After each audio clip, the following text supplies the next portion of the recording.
আপনি কি আপনার সন্তানকে স্বপ্ন দেখান? স্বপ্ন আমাদের অবচেতন মনের এমন একটি অবস্থা বা কিছু ঘটনা প্রবাহ যা বেশিরভাগ সময়ই আমরা ঘুমিয়ে ঘুমিয়ে দেখে থাকি। বাস্তবে আপনার সন্তানকে ঘুমিয়ে ঘুমিয়ে নয়, জাগ্রত অবস্থায় স্বপ্ন দেখতে শেখান।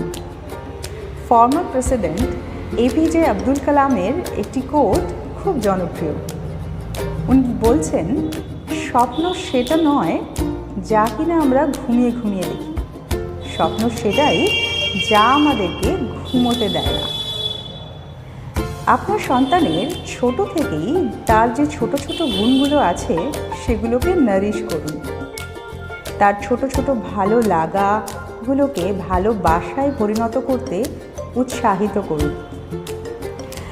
বড় বড় মনীষীদের বা গুণীজনদের বা সাকসেসফুল পার্সোনালিটিদের গল্প তার কাছে পড়ুন, তাদের জীবনচরিত তাকে পড়ে শোনান। এইভাবেই ছোট থেকে আপনার সন্তান তার নির্দিষ্ট লক্ষ্যের দিকে ধীরে ধীরে এগিয়ে যাবে, তার ড্রিম অ্যাচিভ করতে পারবে। Happy parenting.